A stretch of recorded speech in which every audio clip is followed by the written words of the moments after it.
My Mortal Enemy by Willa Cather, Part 1, Section 1. I first met Myra Henshawe when I was 15, but I had known about her ever since I could remember anything at all. She and her runaway marriage were the theme of the most interesting, indeed the only interesting, stories that were told in our family on holidays or at family dinners. My mother and aunt still heard from Myra Driscoll, as they called her, and Aunt Lydia occasionally went to New York to visit her. She had been the brilliant and attractive figure among the friends of their girlhood, and her life had been as exciting and varied as ours was monotonous. Though she had grown up in our town, Parthia, in southern Illinois, Myra Henshawe never, after her elopement, came back but once. It was in the year when I was finishing high school, and she must then have been a woman of 45. She came in the early autumn, with brief notice by telegraph. Her husband, who had a position in the New York offices of an Eastern railroad, was coming west on business, and they were going to stop over for 2 days in Parthia. He was to stay at the Parthian, as our new hotel was called, and Mrs. Henshawe would stay with Aunt Lydia. I was a favorite with my Aunt Lydia. She had 3 big sons, but no daughter, and she thought my mother scarcely appreciated me. She was always, therefore, giving me what she called advantages on the side. My mother and sister were asked to dinner at Aunt Lydia's on the night of the Henshaws' arrival, but she had whispered to me, "I want you to come in early, an hour or so before the others, and get acquainted with Myra." That evening I slipped quietly in at my aunt's front door, and while I was taking off my wraps in the hall, I could see at the far end of the parlor a short, plump woman in a black velvet dress, seated upon the sofa and softly playing on Cousin Bert's guitar. She must have heard me, and glancing up she saw my reflection in a mirror. She put down the guitar, rose, and stood to await my approach. She stood markedly and pointedly still, with her shoulders back and her head lifted, as if to remind me that it was my business to get to her as quickly as possible and present myself as best I could. I was not accustomed to formality of any sort, but by her attitude she succeeded in conveying this idea to me. I hastened across the room with so much bewilderment and concern in my face that she gave a short commiserating laugh as she held out to me her plump, charming little hand. "Certainly this must be Lydia's dear Nellie, of whom I've heard so much. And you must be 15 now, by my mournful arithmetic, am I right?" What a beautiful voice, bright and gay and carelessly kind. But she continued to hold her head up haughtily.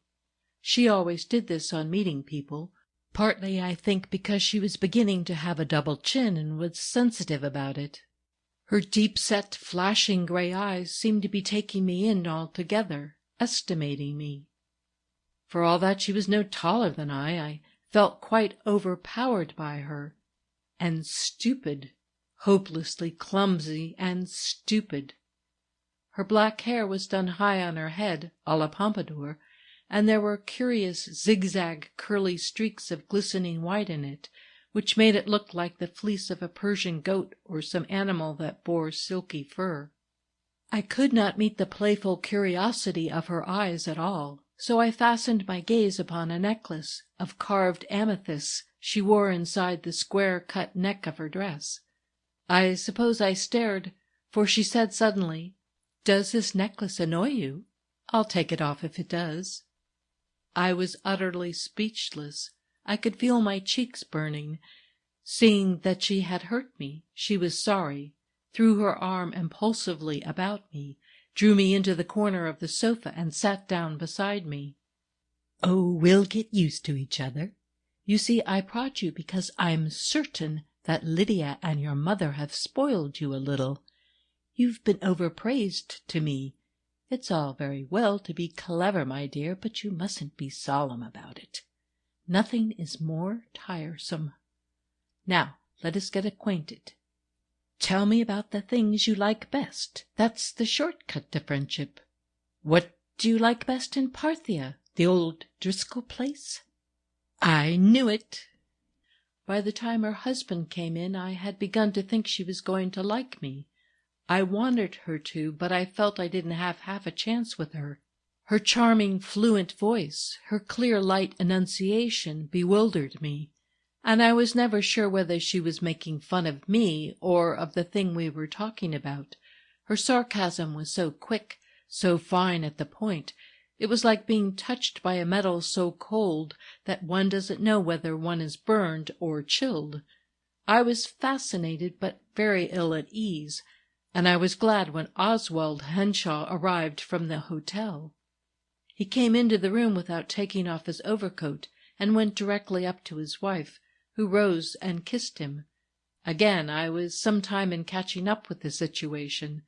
I wondered for a moment whether they might have come down from Chicago on different trains, for she was clearly glad to see him, glad not merely that he was safe and had got round on time, but because his presence gave her lively personal pleasure. I was not accustomed to that kind of feeling in people long married. Mr. Henshawe was less perplexing than his wife, and he looked more as I had expected him to look. The prominent bones of his face gave him a rather military air, a broad rugged forehead, high cheekbones, a high nose slightly arched. His eyes, however, were dark and soft, curious in shape, exactly like half-moons, and he wore a limp, drooping mustache like an Englishman. There was something about him that suggested personal bravery, magnanimity, and a fine, generous way of doing things. "I am late," he explained, "because I had some difficulty in dressing. I couldn't find my things." His wife looked concerned for a moment, and then began to laugh softly. "Poor Oswald, you were looking for your new dress shirts that bulge in front. Well, you needn't. I gave them to the janitor's son." "The janitor's son?" "Yes, to Willie Bunch, at home. He's probably wearing one to an Iroquois ball tonight, and that's the right place for it." Mr. Henshawe passed his hand quickly over his smooth iron-gray hair. "You gave away my 6 new shirts?" "Be sure I did. You shan't wear shirts that give you a bosom, not if we go to the poorhouse. You know I can't bear you in ill-fitting things." Oswald looked at her with amusement, incredulity, and bitterness. He turned away from us with a shrug and pulled up a chair. "Well, all I can say is, what a windfall for Willie." "That's the way to look at it," said his wife teasingly. "And now try to talk about something that might conceivably interest Lydia's niece. I promised Liddy to make a salad dressing." I was left alone with Mr. Henshawe. He had a pleasant way of giving his whole attention to a young person. He drew one out better than his wife had done, because he did not frighten one so much. I liked to watch his face with its outstanding bones and languid, friendly eyes, that perplexing combination of something hard and something soft. Soon my mother and uncle and my boy cousins arrived. When the party was complete, I could watch and enjoy the visitors without having to think of what I was going to say next. The dinner was much gayer than family parties usually are. Mrs. Henshawe seemed to remember all the old stories and the old jokes that had been asleep for 20 years. "How good it is," my mother exclaimed, "to hear Myra laugh again." Yes, it was good. It was sometimes terrible, too, as I was to find out later. She had an angry laugh, for instance, that I still shivered to remember. Any stupidity made Myra laugh. I was destined to hear that one very often. Untoward circumstances, accidents, even disasters provoked her mirth. And it was always mirth, not hysteria. There was a spark of zest and wild humor in it. End of Part 1, Section 1. Part 1, Section 2. The big stone house, set in its 10-acre park of trees and surrounded by a high wrought-iron fence, in which Myra Driscoll grew up, was still, in my time, the finest property in Parthia. At John Driscoll's death it went to the Sisters of the Sacred Heart, and I could remember it only as a convent. Myra was an orphan, and had been taken into this house as a very little girl and brought up by her great-uncle. John Driscoll made his fortune employing contract labor in the Missouri swamps. He retired from business early, returned to the town where he had been a poor boy, and built a fine house in which he took great pride. He lived in what was considered great splendor in those days. He kept fast horses, and bred a trotter that made a national record. He bought silver instruments for the town band, and paid the salary of the bandmaster. When the band went up to serenade him on his birthday and on holidays, he called the boys in and treated them to his best whiskey. If Myra gave a ball or a garden party, the band furnished the music. It was, indeed, John Driscoll's band. Myra, as my aunt often said, had everything: dresses and jewels, a fine riding-horse, a Steinway piano. Her uncle took her back to Ireland with him one summer, and had her painted by a famous painter. When they were at home in Parthia, his house was always open to the young people of the town. Myra's good looks and high spirits gratified the old man's pride. Her wit was of the kind that he could understand, native and racy, and none too squeamish. She was very fond of him, and he knew it. He was a coarse old codger, so unlettered that he made a poor showing with a pen.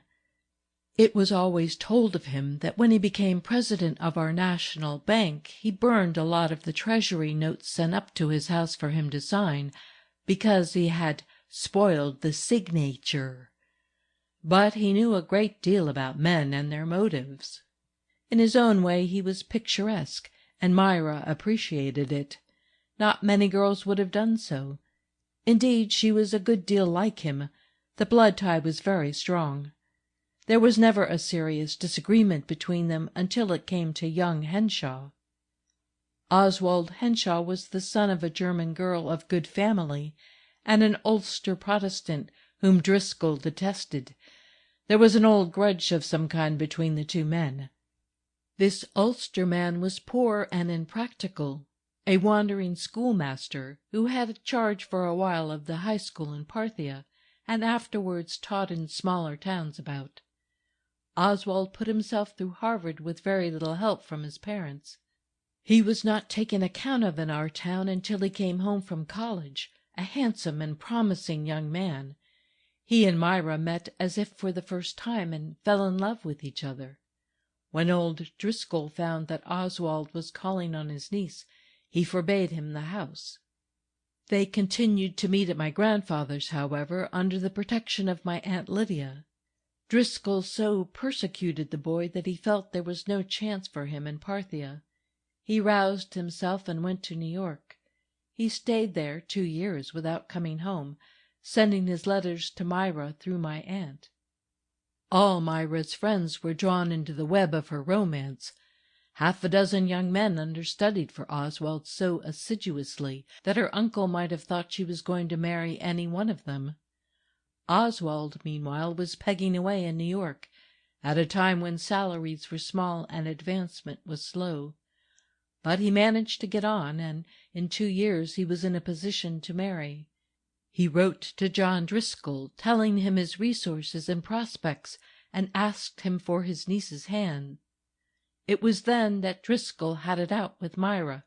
He did not come at her in a tantrum, as he had done before, but confronted her with a cold business proposition. If she married young Henshawe, he would cut her off without a penny. He could do so because he had never adopted her. If she did not, she would inherit 2/3 of his property. The remaining third was to go to the church.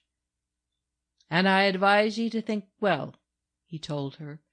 "It's better to be a stray dog in this world than a man without money. I've tried both ways, and I know. A poor man stinks, and God hates him." Some months after this conversation, Myra went out with a sleighing party.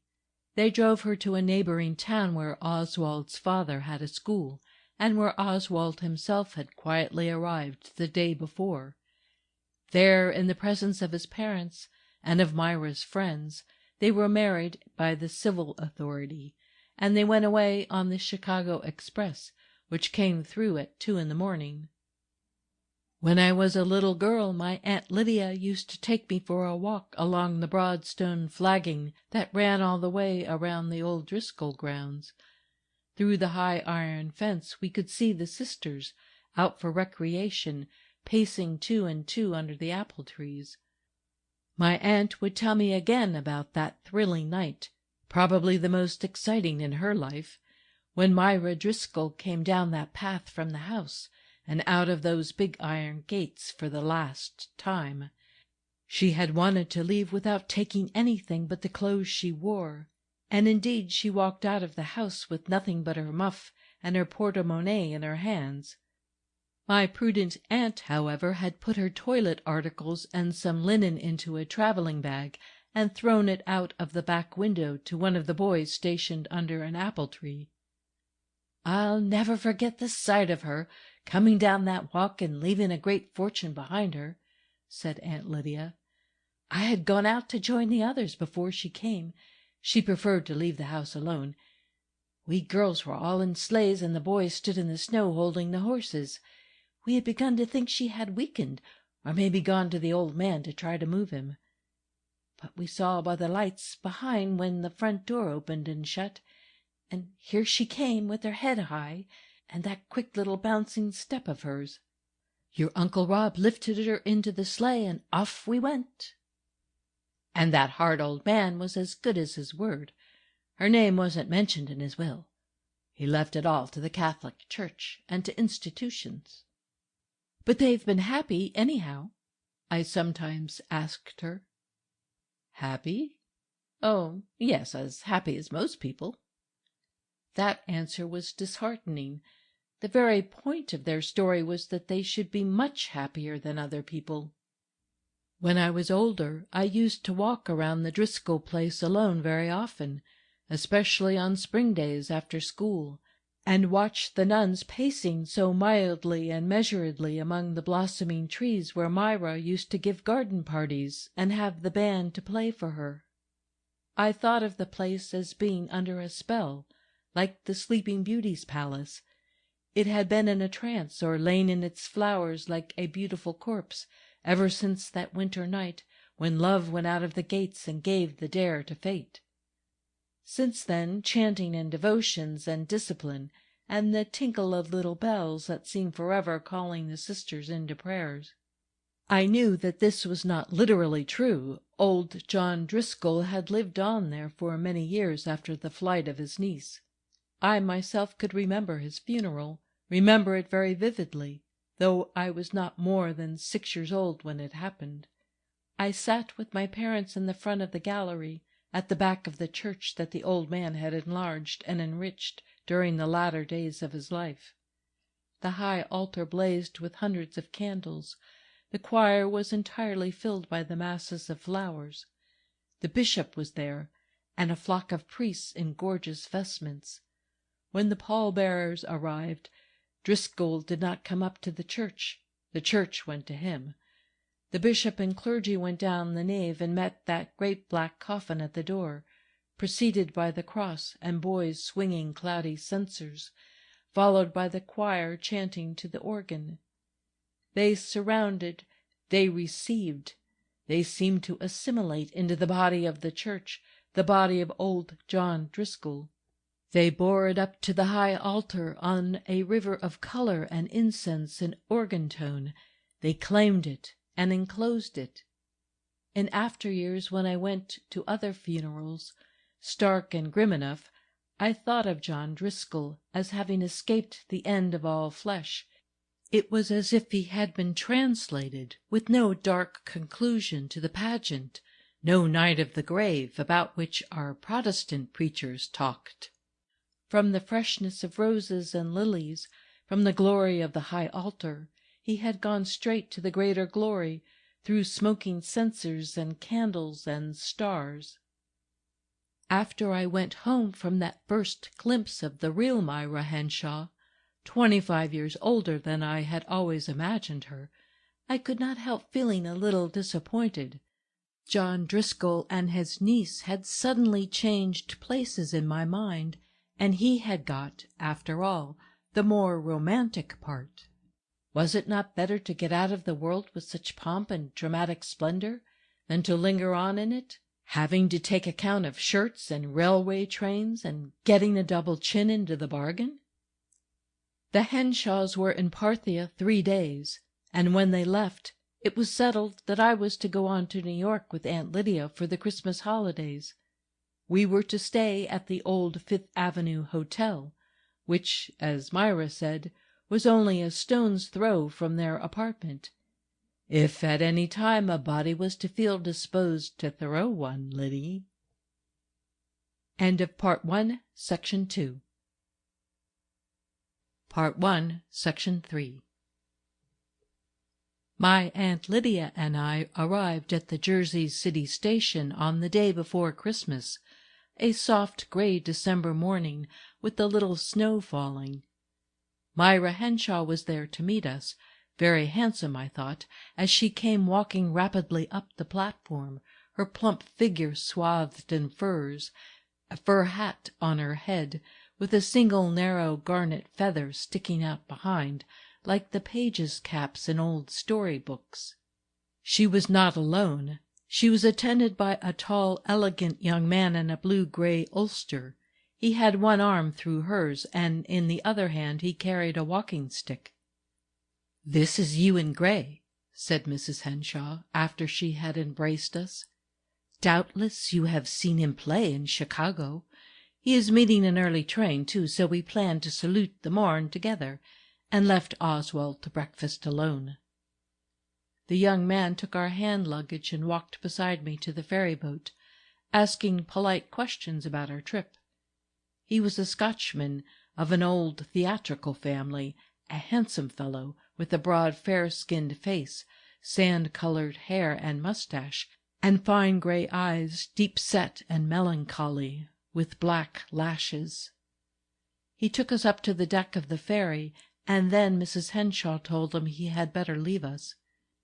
"You must be there when Esther's train gets in, and remember, you are to bring her to dine with us tomorrow night. There will be no one else." "Thank you, Myra." He stood looking down at her with a grateful, almost humble expression, holding his soft hat against his breast, while the snowflakes fell about his head. "And may I call in for a few moments tonight to show you something?" She laughed as if his request pleased her. "Something for her, I expect.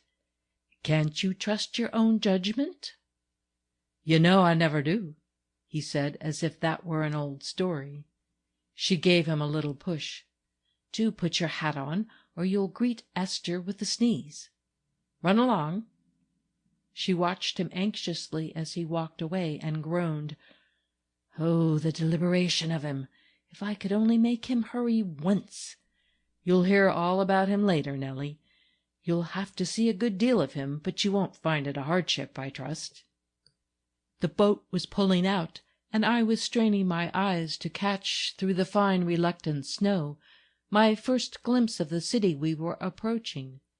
We passed the Wilhelm der Grosse, coming up the river under tug, her sides covered with ice after a stormy crossing, a flock of seagulls in her wake. The snow blurred everything a little, and the buildings on the battery all ran together, looked like an enormous fortress with 1,000 windows. From the mass, the dull gold dome of the World Building emerged like a ruddy autumn moon at twilight. From the 23rd Street station we took the crosstown car, people were economical in those days, to the Fifth Avenue Hotel. After we had unpacked and settled our things, we went across the square to lunch at Purcell's, and there Mrs. Henshawe told us about Ewan Gray. He was in love with one of her dearest friends, Esther Sinclair, whose company was coming into New York for the holidays. Though he was so young, He had, she said, a rather spotty past, and Miss Sinclair, who was the daughter of an old New England family and had been properly brought up, couldn't make up her mind whether he was stable enough to marry. I don't dare advise her, though I am so fond of him. You can see he's just the sort of boy that women pick up and run off into the jungle with. But he's never wanted to marry before. It might be the making of him. He's distractedly in love, goes about like a sleepwalker. Still, I couldn't bear it if anything cruel happened to Esther. Aunt Lydia and Myra were going to do some shopping. When we went out into Madison Square again, Mrs. Henshawe must have seen my wistful gaze, for she stopped short and said, "How would Nellie like it if we left her here and picked her up as we come back? That's our house over there, second floor, so you won't be far from home. To me this is the real heart of the city. That's why I love living here." She waved to me and hurried my aunt away. Madison Square was then at the parting of the ways, had a double personality, half commercial, half social, with shops to the south and residences on the north. It seemed to me so neat after the raggedness of our western cities, so protected by good manners and courtesy, like an open-air drawing-room. I could well imagine a winter dancing party being given there, or a reception for some distinguished European visitor. The snow fell lightly all the afternoon, and friendly old men with brooms kept sweeping the paths, very ready to talk to a girl from the country, and to brush off a bench so that she could sit down. The trees and shrubbery seemed well groomed and sociable, like pleasant people. The snow lay in clinging folds on the bushes, and outlined every twig of every tree, a line of white upon a line of black. Madison Square Garden, new and spacious then, looked to me so light and fanciful, and St. Gaudens's Diana, of which Mrs. Henshawe had told me, stepped out freely and fearlessly into the grey air. I lingered long by the intermittent fountain. Its rhythmical splash was like the voice of the place. It rose and fell like something taking deep, happy breaths, and the sound was musical, seemed to come from the throat of spring. Not far away, on the corner, was an old man selling English violets, each bunch wrapped in oiled paper to protect them from the snow. Here, I felt, winter brought no desolation. It was tamed, like a polar bear led on a leash by a beautiful lady. About the square the pale blue shadows grew denser and drew closer. The street lamps flashed out all along the avenue, and soft lights began to twinkle in the tall buildings, while it was yet day. Violet buildings just a little denser in substance and color than the violet sky. While I was gazing up at them, I heard a laugh close beside me, and Mrs. Henshawe's arm slipped through mine. "Why, you're fair moonstruck, Nellie. I've seen the messenger boys dodging all about you." It was true. Droves of people were going through the square now, and boys carrying potted plants and big wreaths. "Don't you like to watch them? But we can't stay. We're going home to Oswald. Oh, hear the penny whistle. They always find me out."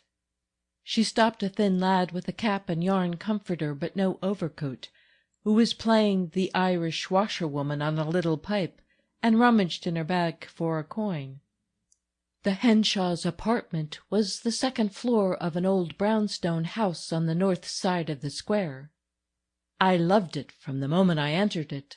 Such solidly built, high-ceiled rooms, with snug fireplaces and wide doors and deep windows. The long, heavy velvet curtains and the velvet chairs were a wonderful plum color, like ripe purple fruit. The curtains were lined with that rich cream color that lies under the blue skin of ripe figs. Oswald was standing by the fire, drinking a whiskey and soda while he waited for us. He put his glass down on the mantel as we opened the door and forgot all about it. He pushed chairs up to the hearth for my aunt and me, and stood talking to us, while his wife went to change her dress and to have a word with the Irish maid before dinner. "By the way, Myra," he said as she left us, "I've put a bottle of champagne on ice. It's Christmas Eve." Everything in their little apartment seemed to me absolutely individual and unique, even the dinner service. The thick grey plates and the soup tureen painted with birds and big bright flowers. I was sure there were no others like them in the world. As we were finishing dinner, the maid announced Mr. Gray. Henshawe went into the parlour to greet him, and we followed a moment later. The young man was in evening clothes, with a few sprays of white hyacinth in his coat. He stood by the fire, his arm on the mantel. His clean, fair skin and melancholy eyes, his very correct clothes, and something about the shape of his hands, made one conscious of a cool, deliberate fastidiousness in him. In spite of his spotty past, he looked, that night, as fresh and undamaged as the flowers he wore. Henshawe took on a slightly bantering tone with him, and seemed to be trying to cheer him up. Mr. Gray would not sit down. After an interval of polite conversation, he said to his host, "Will you excuse me if I take Myra away for a few moments? She has promised to do something kind for me." They went into Henshawe's little study, off the parlour, and shut the door. We could hear a low murmur of voices. When they came back to us, Mrs. Henshawe stood beside Gray while he put on his caped cloak, talking encouragingly. "The opals are beautiful, but I'm afraid of them, Ewan. Oswald would laugh at me, but all the same they have a bad history. Love itself draws on a woman nearly all the bad luck in the world. Why, for mercy's sake, add opals?" "He brought 2 bracelets for me to decide between them, Oswald, both lovely. However did they let you carry off 2, Ewan?" "They know me there. I always pay my bills, Myra. I don't know why, but I do. I suppose it's the Scot in me." He wished us all good night. "Give a kiss to Esther for me," said Mrs. Henshawe merrily at the door. He made no reply, but bent over her hand and vanished. "What he really wanted was to show me some verses he's made for her," said Mrs. Henshawe as she came back to the fire. "And very pretty ones they are, for sweetheart poetry." Mr. Henshawe smiled. "Maybe you obliged him with a rhyme or 2, my dear?" "Lydia." He sat down by my aunt and put his hand on hers. "I'd never feel sure that I did my own courting if it weren't that I was a long way off at the time. Myra is so fond of helping young men along. We nearly always have a love affair on hand." She put her hand over his lips. "Hush! I hate old women who egg on courtships." When Oswald had finished his cigar, we were taken out for a walk. This was primarily for the good of her figure, Myra said, and incidentally we were to look for a green bush to send to Madame Majeska. She's spending the holidays in town, and it will be dismal at her hotel. At the florist we found, among all the little trees and potted plants, a glistening holly tree, full of red berries and pointed like a spire, easily the queen of its companions. "That is naturally hers," said Mrs. Myra. Her husband shrugged. "It's naturally the most extravagant." Mrs. Myra threw up her head. "Don't be petty, Oswald. It's not a woolen petticoat or warm mittens that Madame is needing." She gave careful instructions to the florist's man, who was to take the tree to the Savoy. He was to carry with it a box of cakes, of my baking, she said proudly. He was to ask for Mrs. Hughes, the housekeeper, and under her guidance he was to carry the tree up to Madame Modjeska's rooms himself.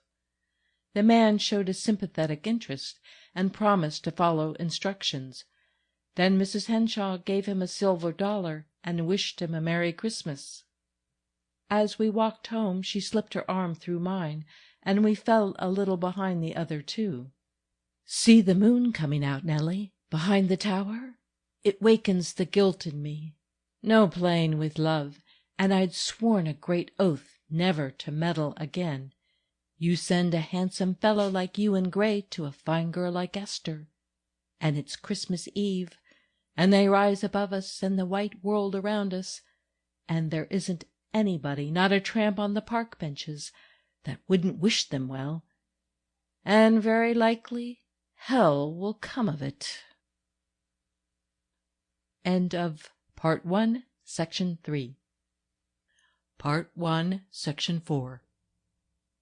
The next morning Oswald Henshawe, in a frock coat and top hat, called to take Aunt Lydia and me to church. The weather had cleared before we went to bed, and as we stepped out of our hotel that morning, the sun shone blindingly on the snow-covered park. The gold Diana flashed against a green-blue sky. We were going to Grace Church, and the morning was so beautiful that we decided to walk. "Lydia," said Henshawe as he took us each by an arm, "I want you to give me a Christmas present." "Why, Oswald," she stammered. "Oh, I have it ready. You've only to present it." He took a little flat package from his pocket and slipped it into her muff. He drew both of us closer to him. "Listen, it's nothing. It's some sleeve buttons given me by a young woman who means no harm, but doesn't know the ways of the world very well. She's from a breezy Western city where a rich girl can give a present whenever she wants to, and nobody questions it. She sent these to my office yesterday. If I send them back to her, it will hurt her feelings. She would think I had misunderstood her. She'll get hard knocks here, of course, but I don't want to give her any. On the other hand, well, you know Myra. Nobody better. She would punish herself and everybody else for this young woman's questionable taste. So I want you to give them to me, Lydia." "Oh, Oswald," cried my aunt, "Myra is so keen. I'm not clever enough to fool Myra. Can't you just put them away in your office?" "Not very well.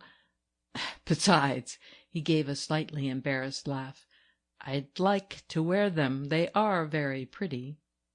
"Now, Oswald." "Oh, it's all right, Lydia. I give you my word it is.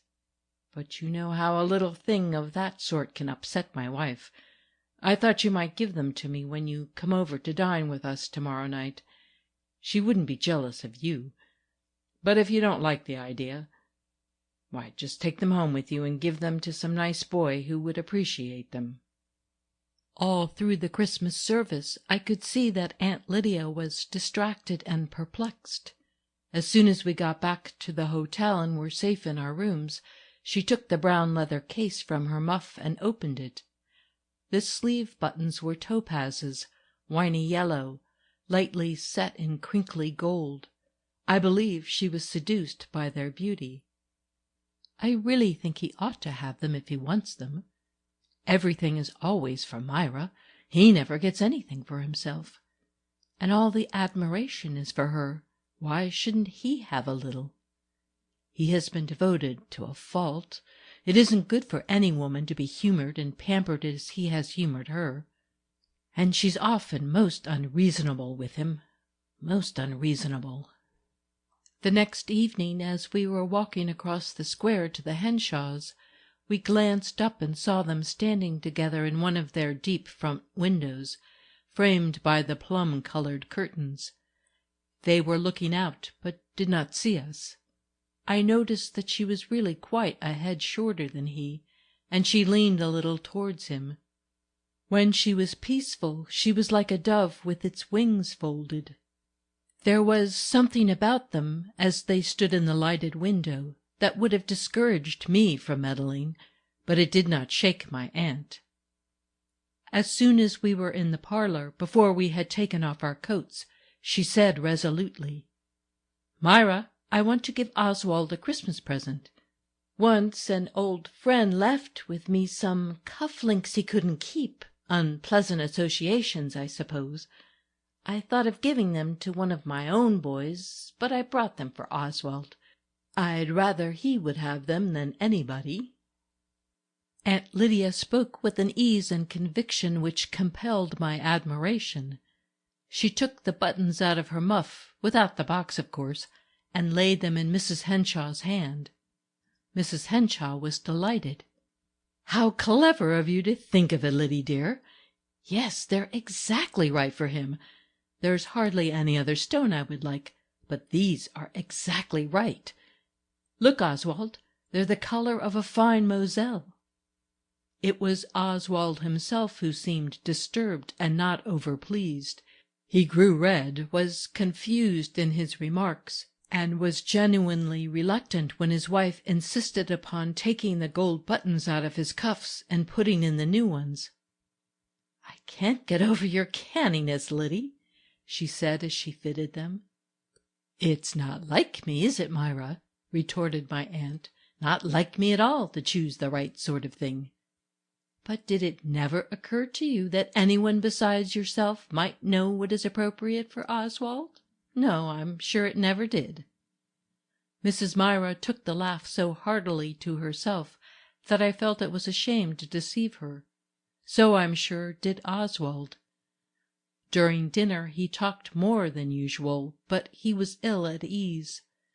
Afterwards, at the opera, when the lights were down, I noticed that he was not listening to the music, but was looking listlessly off into the gloom of the house, with something almost sorrowful in his strange half-moon eyes.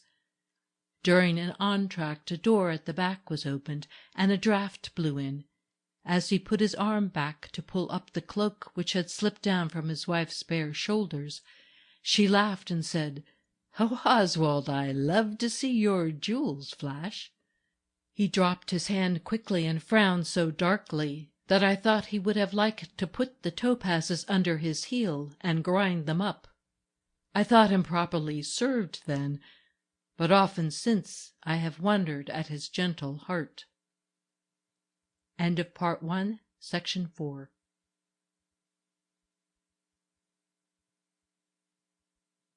Part 1, Section 5.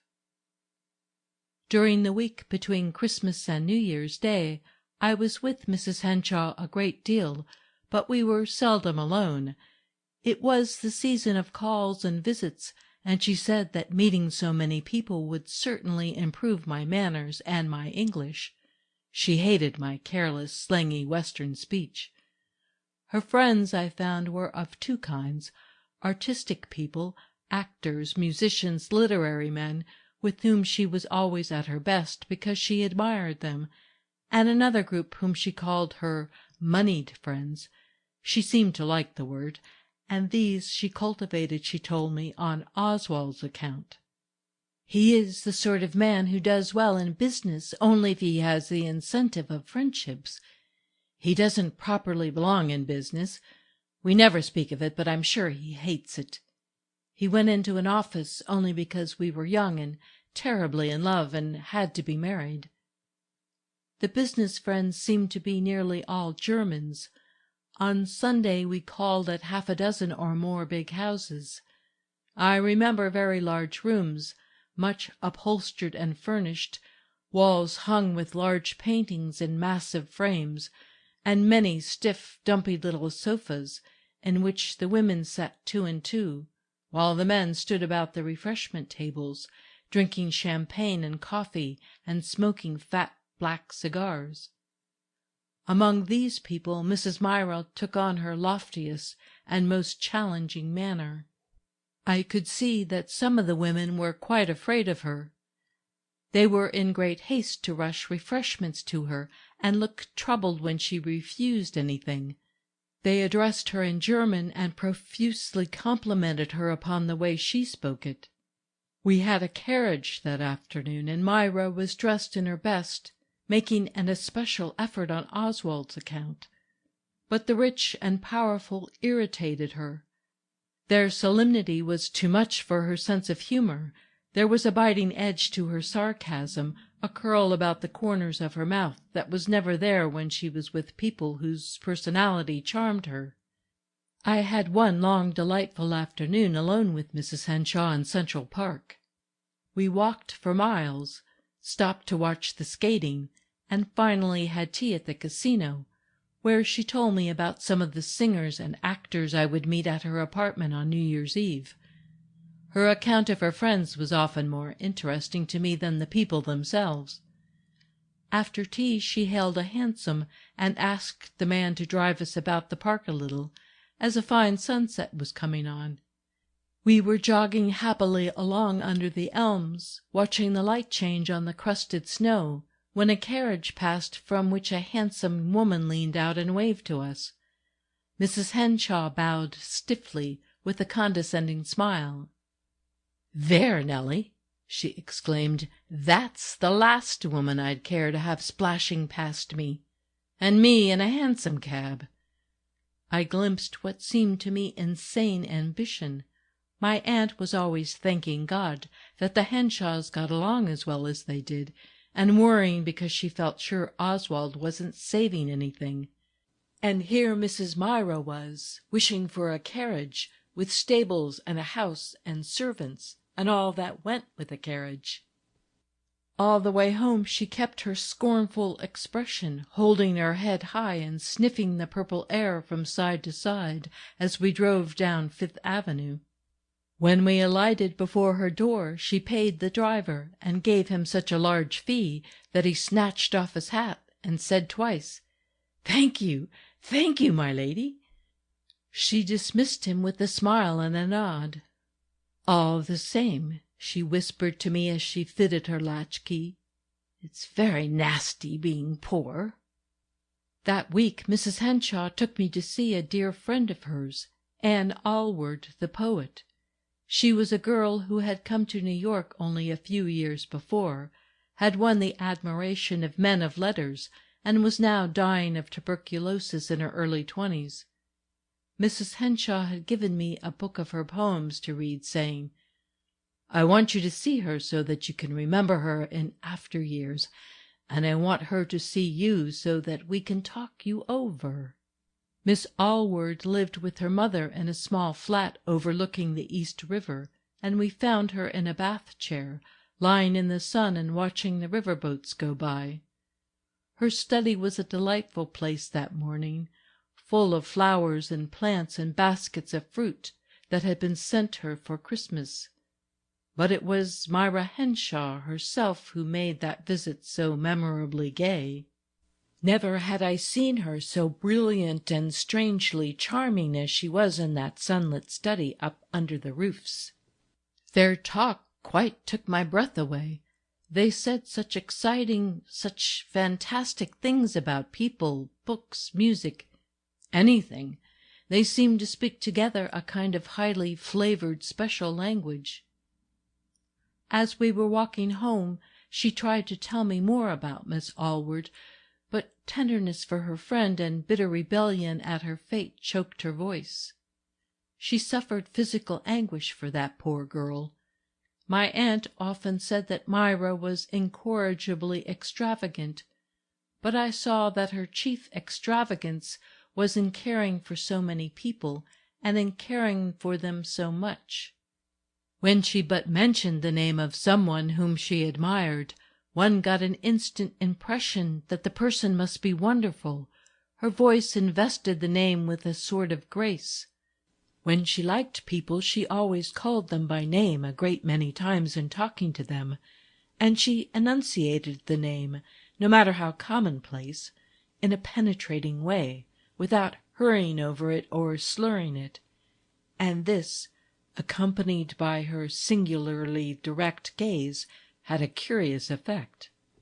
When she addressed Aunt Lydia, for instance, she seemed to be speaking to a person deeper down than the blurred, taken-for-granted image of my aunt that I saw every day, and for a moment my aunt became more individual, less matter-of-fact to me. I had noticed this peculiar effect of Myra's look and vocative when I first met her in Parthia, where her manner of addressing my relatives had made them all seem a little more attractive to me. One afternoon when we were at a matinee, I noticed in a loge a young man who looked very much like the photographs of a story-writer popular at that time. I asked Mrs. Henshawe whether it could be he. She looked in the direction I indicated, then looked quickly away again. "Yes, it's he. He used to be a friend of mine. That's a sad phrase, isn't it?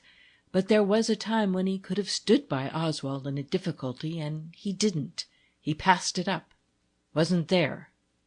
I've never forgiven him."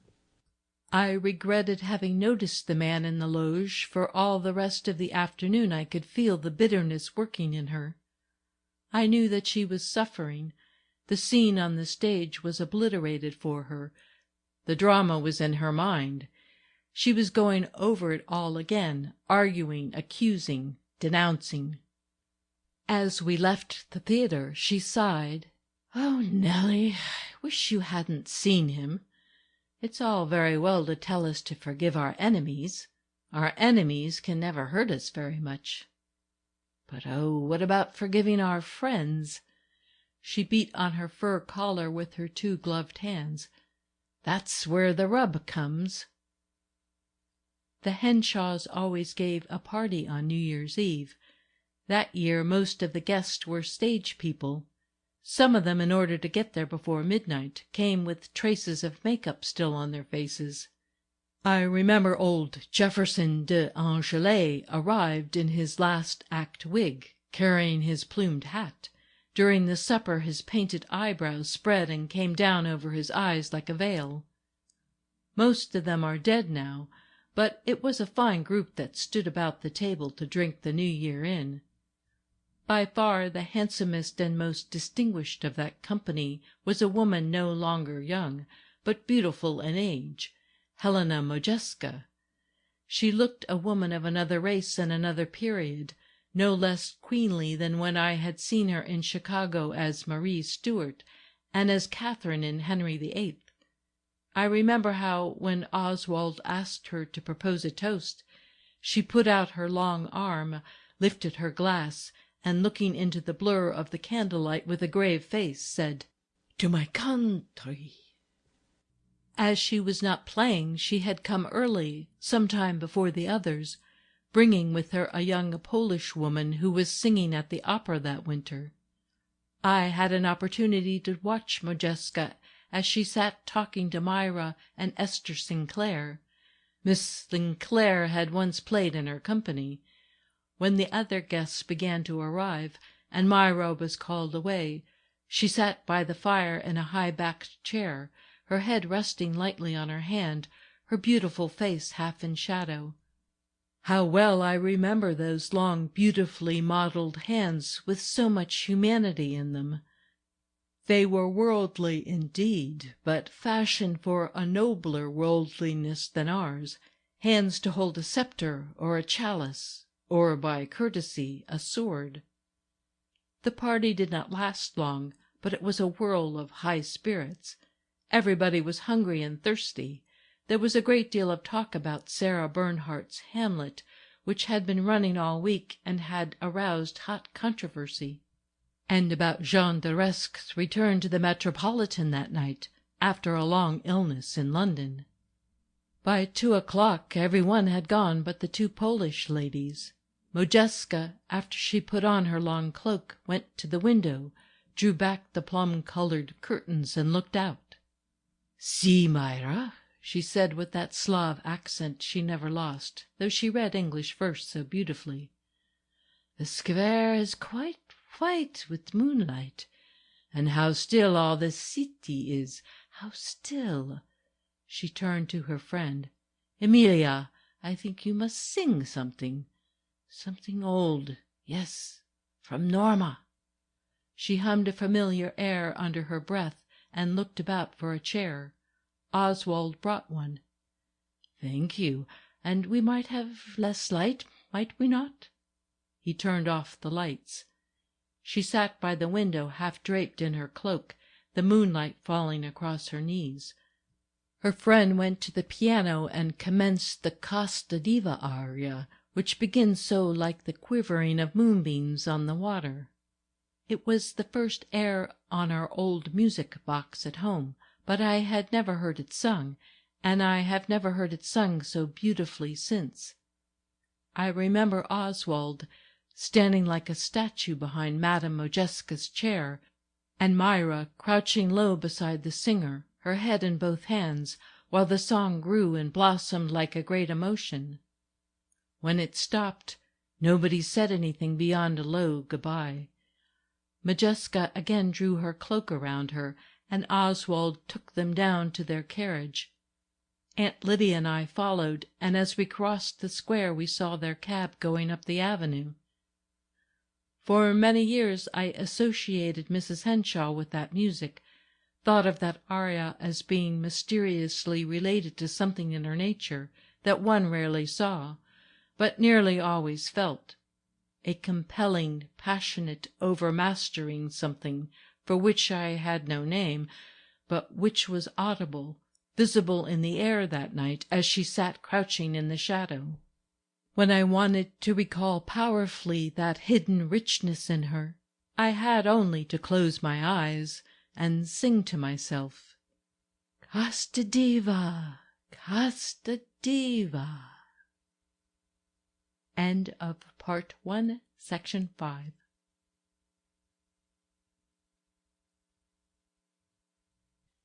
Part 1, Section 6. On Saturday I was to lunch at the Henshawes and go alone with Oswald to hear Bernhardt and Cuchulain. As I opened the door into the entry hall, the first thing that greeted me was Mrs. Henshawe's angry laugh, and a burst of rapid words that stung like cold water from a spray. "I tell you I will know the truth about this key, and I will go through any door your keys open. Is that clear?" Oswald answered with a distinctly malicious chuckle. "My dear, you'd have a hard time getting through that door. The key happens to open a safety deposit box." Her voice rose an octave in pitch. "How dare you lie to me, Oswald? How dare you? They told me at your bank that this wasn't a bank key, though it looks like one. I stopped and showed it to them the day you forgot your keys and telephoned me to bring them down to your office." "The hell you did!" I coughed and rapped at the door. They took no notice of me. I heard Oswald push back a chair. "Then it was you who took my keys out of my pocket." "I might have known it.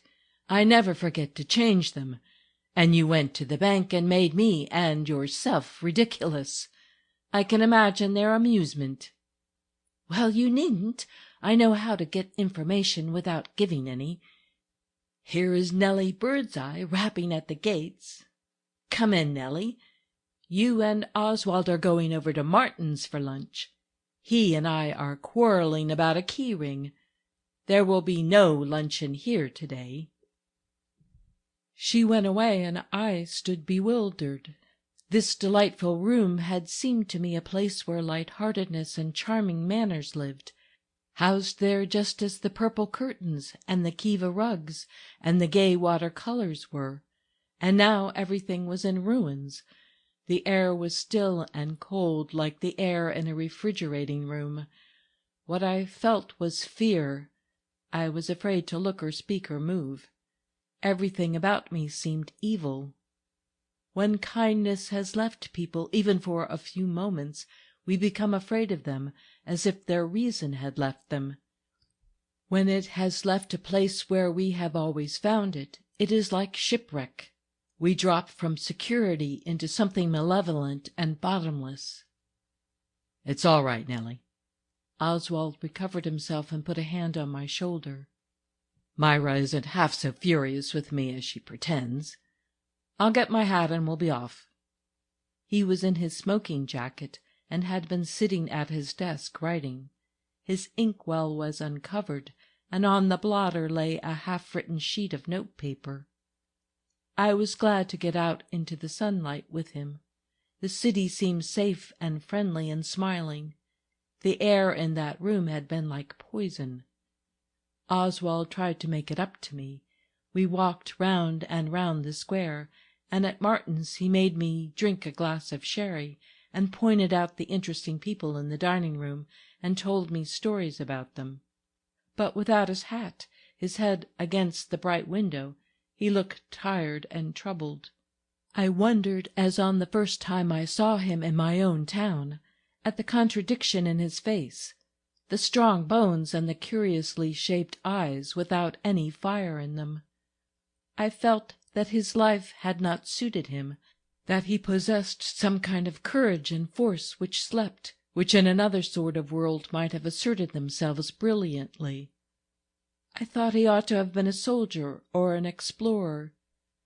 I have since seen those half-moon eyes in other people, and they were always inscrutable, like his, fronted the world with courtesy and kindness, but one never got behind them. We went to the theatre, but I remember very little of the performance except a dull heartache and a conviction that I should never like Mrs. Myra so well again. That was on Saturday. On Monday, Aunt Lydia and I were to start for home.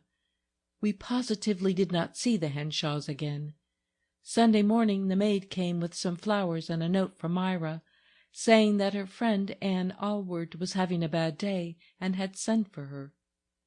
On Monday we took an early boat across the ferry in order to breakfast in the Jersey station before our train started. We had got settled in our places in the Pullman. The moment of departure was near, when we heard an amused laugh, and there was Myra Henshawe coming into the car in her fur hat, followed by a porter who carried her bags.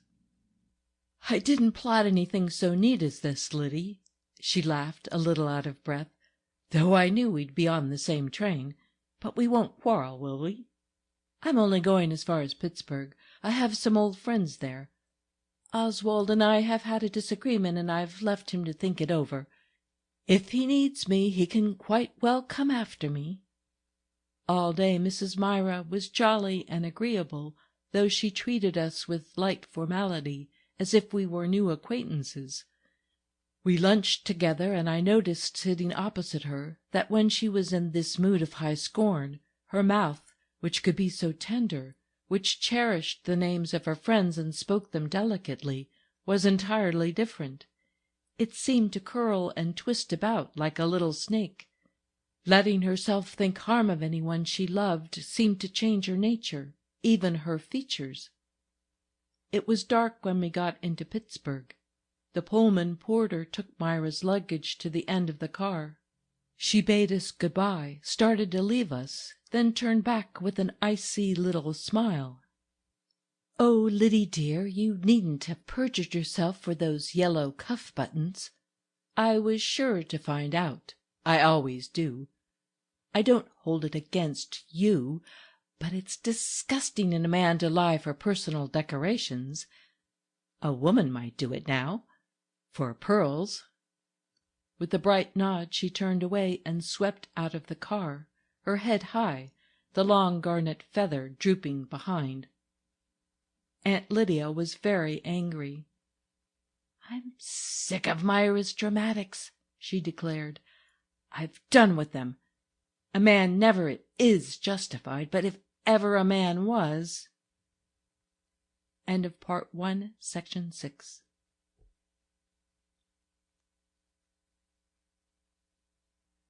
Part 2, Section 1.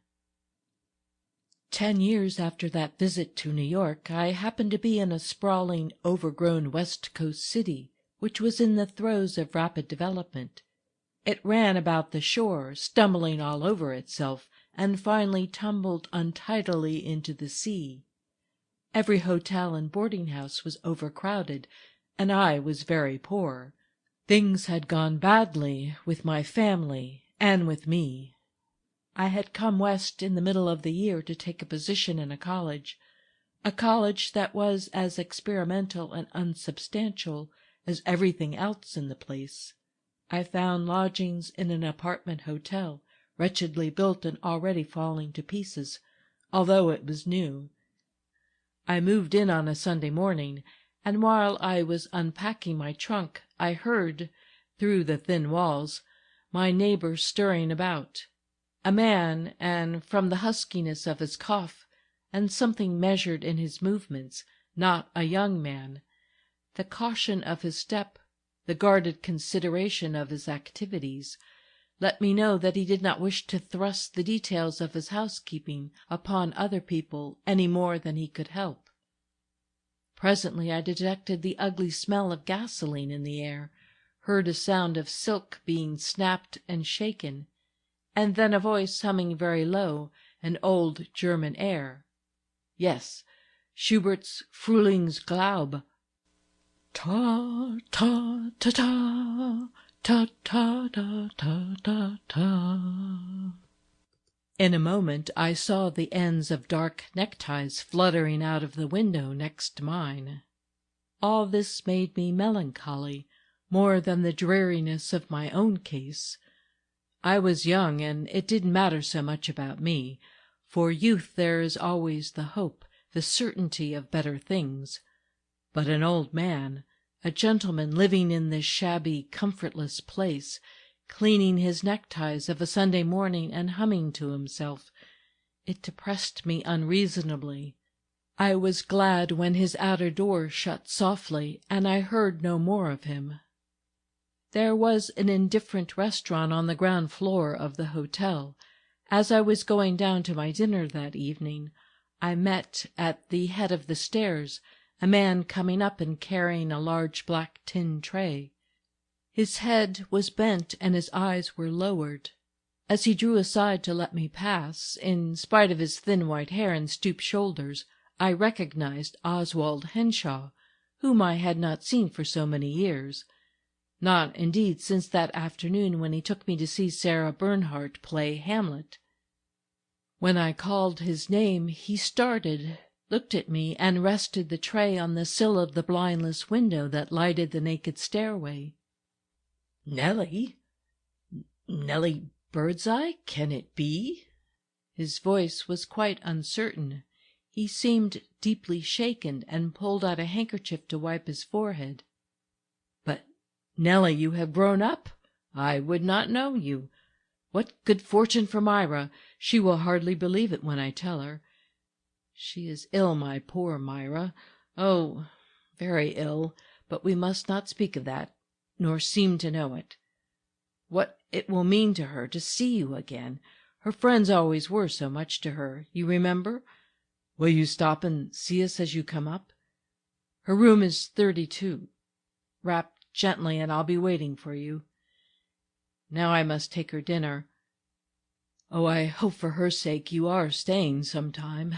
She has no one here." He took up the tray and went softly along the uncarpeted hall. I felt little zest for the canned vegetables and hard meat the waitress put before me. I had known that the Henshawes had come on evil days, and were wandering about among the cities of the Pacific coast. But Myra had stopped writing to Aunt Lydia, beyond a word of greeting at Christmas and on her birthday. She had ceased to give us any information about their way of life. We knew that several years after my memorable visit in New York, the railroad to whose president Oswald had long been private secretary was put into the hands of a receiver, and the retiring president went abroad to live. Henshawe had remained with a new management, but very soon the road was taken over by one of the great trunk lines, and the office staff was cut in two. In the reorganization, Henshawe was offered a small position, which he indignantly refused. His wife wouldn't let him think of accepting it. He went to San Francisco as manager of a commission house. The business failed, and what had happened to them since I did not know. I lingered long over my dismal dinner. I had not the courage to go upstairs. Henshawe was not more than 60, but he looked much older. He had the tired face of one who has utterly lost hope. Oswald had got his wife up out of bed to receive me. When I entered, she was sitting in a wheelchair by an open window, wrapped in a Chinese dressing-gown, with a bright shawl over her feet. She threw out both arms to me, and as she hugged me, flashed into her old gay laugh. "Now, wasn't it clever of you to find us, Nellie? And we so safely hidden in earth like a pair of old foxes! But it was in the cards that we should meet again. Now I understand. A wise woman has been coming to read my fortune for me, and the Queen of Hearts has been coming up out of the pack when she had no business to. A beloved friend coming out of the past. Well, Nellie dear, I couldn't think of any old friends that weren't better away, for one reason or another, while we are in temporary eclipse. I gain strength faster if I haven't people on my mind. But you, Nellie, that's different. She put my 2 hands to her cheeks, making a frame for her face. That's different. Somebody young and clear-eyed, chock-full of opinions, and without a past. But you may have a past already? The darkest ones come early. I was delighted. She was herself, Myra Henshawe. I hadn't expected anything so good. The electric bulbs in the room were shrouded and muffled with colored scarves, and in that light she looked much less changed than Oswald. The corners of her mouth had relaxed a little, but they could still curl very scornfully upon occasion. Her nose was the same sniffy little nose, with its restless arched nostrils, and her double chin, though softer, was no fuller. A strong cable of grey-black hair was wound on the top of her head, which, as she once remarked, was no head for a woman at all, but would have graced one of the wickedest of the Roman emperors.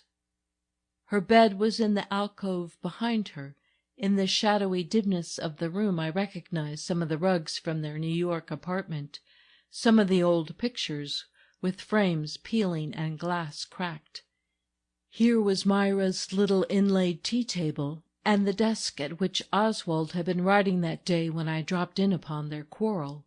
At the windows were the dear plum-colored curtains, their cream lining streaked and faded, but the sight of them rejoiced me more than I could tell the Henshaws.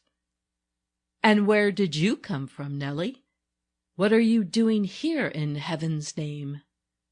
While I explained myself, she listened intently, holding my wrist with one of her beautiful little hands, which were so inexplicably mischievous in their outline, and which, I noticed, were still white and well cared for.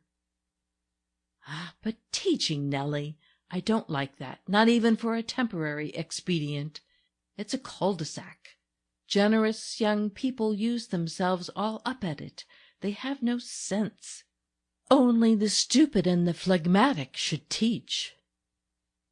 But won't you allow me, too, a temporary eclipse? She laughed and squeezed my hand. We wouldn't be hiding in the shadow if we were 25. We were throwing off sparks like a pair of shooting stars, weren't we, Oswald? No, I can't bear teaching for you, Nellie. Why not journalism? You could always make your way easily there. Because I hate journalism. I know what I want to do, and I'll work my way out yet, if only you'll give me time. Very well, dear, she sighed. But I'm ambitious for you. I've no patience with young people when they drift. I wish I could live their lives for them. I'd know how. But there it is. By the time you've learned the short-cuts, your feet puff up so that you can't take the road at all. Now tell me about your mother and my Lydia. I had hardly begun when she lifted one finger and sniffed the air. Do you get it? That bitter smell of the sea? It's apt to come in on the night wind. I live on it. Sometimes I can still take a drive along the shore. Go on. You say that Lydia and your mother are at present in disputation about the possession of your late grandfather's portrait. Why don't you cut it in two for them, Nellie? I remember it perfectly, and half of it would be enough for anybody. While I told her any amusing gossip I could remember about my family, she sat crippled but powerful in her brilliant wrappings. She looked strong and broken, generous and tyrannical, a witty and rather wicked old woman who hated life for its defeats and loved it for its absurdities. I recalled her angry laugh, and how she had always greeted shock or sorrow with that dry, exultant chuckle which seemed to say, "Aha! I have one more piece of evidence, one more against the hideous injustice God permits in this world." While we were talking, the silence of the strangely balmy February evening was rudely disturbed by the sound of doors slamming and heavy tramping overhead. Mrs. Henshawe winced. A look of apprehension and helplessness, a tortured expression came over her face. She turned sharply to her husband, who was resting peacefully in one of their old deep chairs over by the muffled light. "There they are, those animals!" He sat up. "They have just come back from church," he said in a troubled voice. "Why should I have to know when they come back from church? Why should I have the details of their stupid, messy existence thrust upon me all day long and half the night?" she broke out bitterly. Her features became tense as from an attack of pain, and I realized how unable she was to bear things. "We are unfortunate in the people who live over us," Oswald explained. "They annoy us a great deal. These new houses are poorly built and every sound carries." "Couldn't you ask them to walk more quietly?" I suggested. He smiled and shook his head. "We have, but it seems to make them worse. They are that kind of people." His wife broke in. "The palavery kind of Southerners, all that slushy gush on the surface and no sensibilities whatever. A race without consonance and without delicacy. They tramp up there all day long like cattle. The stalled ox would have trod softer. Their energy isn't worth anything, so they use it up gabbling and running about, beating my brains into a jelly." She had scarcely stopped for breath when I heard a telephone ring overhead, then shrieks of laughter, and 2 people ran across the floor as if they were running a foot race. "You hear?" Mrs. Henshawe looked at me triumphantly. "Those 2 silly old hens race each other to the telephone as if they had a sweetheart at the other end of it." While I could still climb stairs, I hobbled up to that woman and implored her, and she began gushing about "my sister" and "my son," and what refined people they were. Oh, that's the cruelty of being poor. It leaves you at the mercy of such pigs. Money is a protection, a cloak. It can buy one quiet and some sort of dignity. She leaned back exhausted and shut her eyes. "Come, Nellie," said Oswald softly. He walked down the hall to my door with me. "I'm sorry the disturbance began while you were there. Sometimes they go to the movies and stay out later," he said mournfully. "I've talked to that woman and to her son, but they are very unfeeling people." "But wouldn't the management interfere in a case of sickness?" Again he shook his head. "No, they pay a higher rent than we do, occupy more rooms, and we are somewhat under obligation to the management." End of Part 2, Section 1.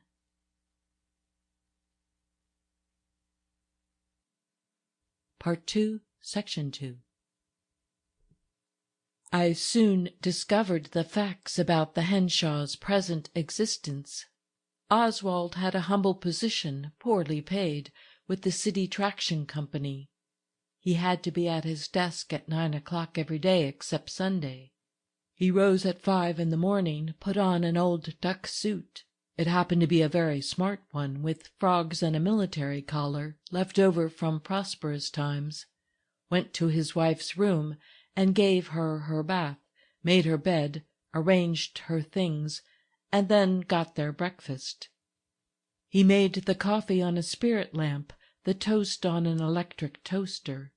This was the only meal of the day they could have together, and as they had it long before the ruthless Poindexters overhead began to tramp, it was usually a cheerful occasion. After breakfast, Oswald washed the dishes.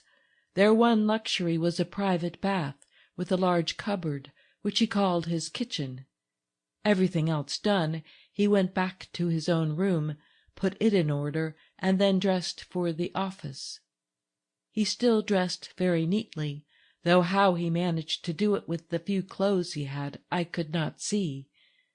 He was the only man staying in that shabby hotel who looked well groomed. As a special favor from his company, he was allowed to take 2 hours at noon, on account of his sick wife. He came home, brought her lunch from below, then hurried back to his office. Myra made her own tea every afternoon, getting about in her wheelchair or with the aid of a cane. I found that one of the kindest things I could do for her was to bring her some little sandwiches or cakes from the Swedish bakery to vary her tinned biscuit. She took great pains to get her tea nicely. It made her feel less shabby to use her own silver tea things and the 3 glossy English cups she had carried about with her in her trunk. I used often to go in and join her, and we spent some of our pleasantest hours at that time of the day, when the people overhead were usually out. When they were in and active, it was too painful to witness Mrs. Henshawe's suffering. She was acutely sensitive to sound and light, and the Poindexters did tramp like cattle, except that their brutal thumping hadn't the measured dignity which the step of animals always has. Mrs. Henshawe got great pleasure from flowers, too, and during the late winter months my chief extravagance and my chief pleasure was in taking them to her. One warm Saturday afternoon, early in April, we went for a drive along the shore. I had hired a low carriage with a kindly Negro driver. Supported on his arm and mine, Mrs. Henshawe managed to get downstairs. She looked much older and more ill in her black broadcloth coat and a black taffeta hat that had once been smart. We took with us her furs and an old steamer blanket. It was a beautiful soft spring day. The road unfortunately kept winding away from the sea. At last we came out on a bare headland, with only one old twisted tree upon it, and the sea beneath. "Why, Nellie," she exclaimed, "it's like the cliff in Lear. Gloucester's cliff, so it is. Can't we stay here? I believe this nice darky man would fix me up under the tree there and come back for us later." We wrapped her in the rug, and she declared that the trunk of the old cedar, bending away from the sea, made a comfortable back for her. The Negro drove away, and I went for a walk up the shore because I knew she wanted to be alone. From a distance I could see her leaning against her tree and looking off to sea as if she were waiting for something. A few steamers passed below her, and the gulls dipped and darted about the headland, the soft shine of the sun on their wings. The afternoon light, at first wide and watery pale, grew stronger and yellower, and when I went back to Myra, it was beating from the west on her cliff as if thrown by a burning glass. She looked up at me with a soft smile. Her face could still be very lovely in a tender moment. "I've had such a beautiful hour, dear. Or has it been longer? Light and silence, they heal all one's wounds, all but one, and that is healed by dark and silence. I find I don't miss clever talk, the kind I always used to have about me, when I can have silence. It's like cold water poured over fever." I sat down beside her, and we watched the sun dropping lower toward his final plunge into the Pacific. "I'd love to see this place at dawn," Myra said suddenly. "That is always such a forgiving time, when that first cold bright streak comes over the water. It's as if all our sins were pardoned, as if the sky leaned over the earth and kissed it and gave it absolution. You know how the great sinners always came home to die in some religious house, and the abbot or the abbess went out and received them with a kiss?" When we got home she was, of course, very tired. Oswald was waiting for us, and he and the driver carried her upstairs. While we were getting her into bed, the noise overhead broke out. Tramp! Tramp! Bang! Myra began to cry. Oh, I've come back to it to be tormented again. I've 2 fatal maladies, but it's those coarse creatures I shall die of. Why didn't you leave me out there, Nellie, in the wind and night? You ought to get me away from this, Oswald. If I were on my feet and you laid low, I wouldn't let you be despised and trampled upon. I'll go up and see those people tomorrow, Mrs. Henshawe, I promised. I'm sure I can do something. Oh, don't, Nellie. She looked up at me in affright. She'd turn a deaf ear to you. You know the Bible says the wicked are deaf like the adder. And, Nellie, she has the wrinkled white throat of an adder, that woman, and the hard eyes of one. Don't go near her. I went to see Mrs. Poindexter the next day, and she had just such a throat and just such eyes. She smiled and said that the sick woman underneath was an old story, and she ought to have been sent to a sanatorium long ago. Never mind, Myra. I'll get you away from it yet. I'll manage. Oswald promised as he settled the pillows under her. She smoothed his hair. No, my poor Oswald, you'll never stagger far under the bulk of me. Oh, if youth but knew! She closed her eyes and pressed her hands over them. It's been the ruin of us both. We've destroyed each other. I should have stayed with my uncle. It was money I needed. We've thrown our lives away. Come, Myra, don't talk so before Nellie. You don't mean it. Remember the long time we were happy. That was reality just as much as this. We were never really happy. I am a greedy, selfish, worldly woman. I wanted success and a place in the world. Now I'm old and ill and a fright. But among my own kind I'd still have my circle. I'd have courtesy from people of gentle manners, and not have my brains beaten out by hoodlums. Go away, please, both of you, and leave me. She turned her face to the wall and covered her head. We stepped into the hall, and the moment we closed the door, we heard the bolt slip behind us. She must have sprung up very quickly. Oswald walked with me to my room. It's apt to be like this when she has enjoyed something and gone beyond her strength. There are times when she can't have anyone near her. It was worse before you came. I persuaded him to come into my room and sit down and drink a glass of cordial. Sometimes she has locked me out for days together, he said. It seems strange, a woman of such generous friendships. It's as if she had used up that part of herself. It's a great strain on me when she shuts herself up like that. I'm afraid she'll harm herself in some way. But people don't do things like that, I said hopelessly. He smiled and straightened his shoulders. Ah, but she isn't people. She's Molly Driscoll, and there was never anybody else like her. She can't endure, but she has enough desperate courage for a regiment. End of Part 2, Section 2.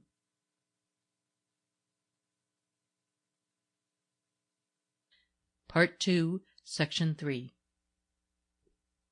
The next morning I saw Henshawe breakfasting in the restaurant against his custom, so I judged that his wife was still in retreat.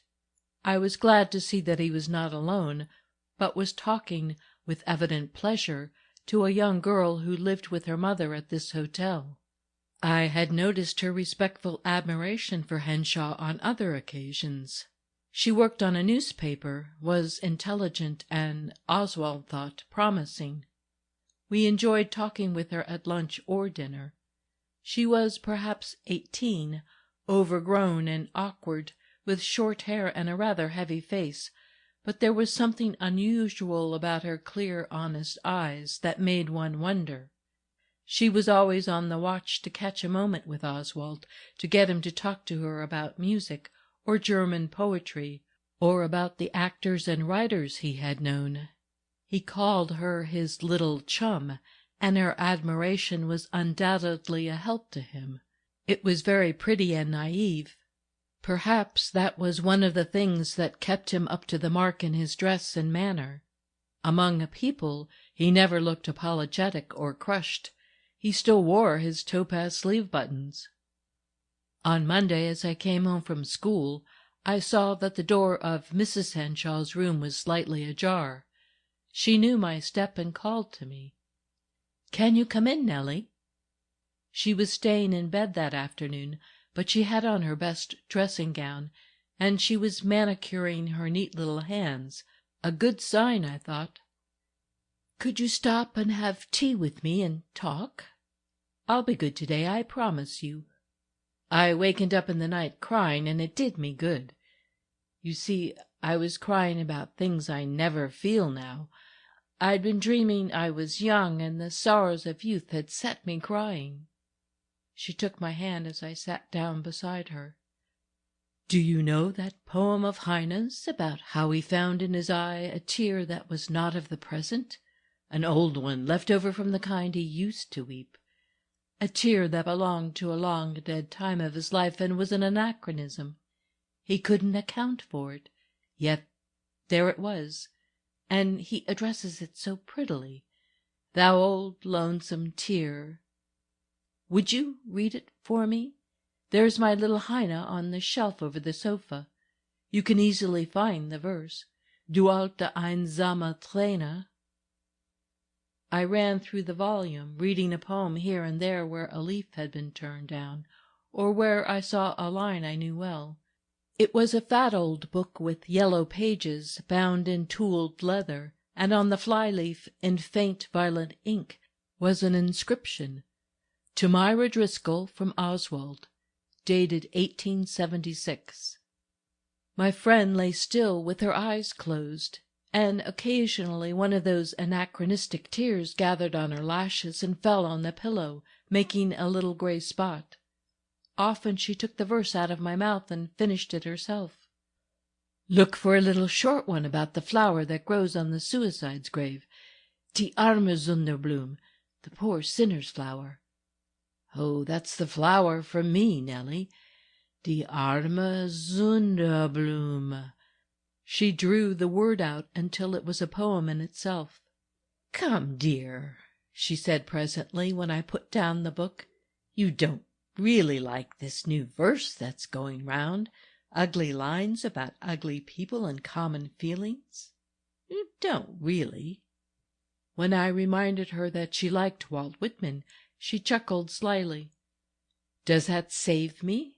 Can I get into your new Parnassus on that dirty old man? I suppose I ought to be glad of any sort of ticket at my age. I like naughty rhymes when they don't try to be pompous. I like the kind bad boys write on fences. My uncle had a rare collection of such rhymes in his head that he'd pick off fences and outbuildings. I wish I'd taken them down. I might become a poet of note." My uncle was a very unusual man. "Did they ever tell you much about him at home?" "Yes, he had violent prejudices, but that's rather good to remember in these days when so few people have any real passions, either of love or hate. He would help a friend, no matter what it cost him. And over again he risked ruining himself to crush an enemy. But he never did ruin himself. Men who hate like that usually have the fist power to back it up, you'll notice. He gave me fair warning, and then he kept his word. I knew he would. We were enough alike for that.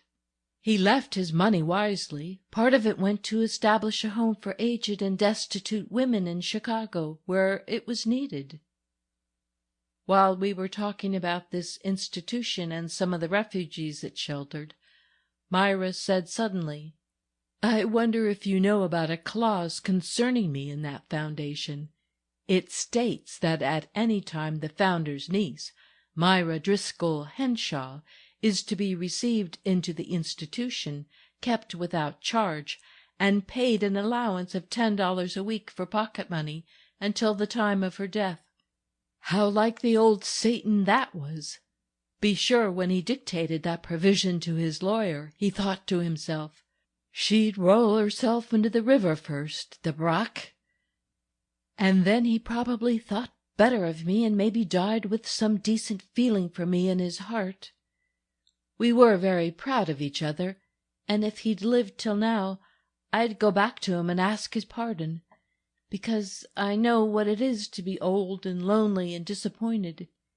Yes, and because as we grow old we become more and more the stuff our forebears put into us.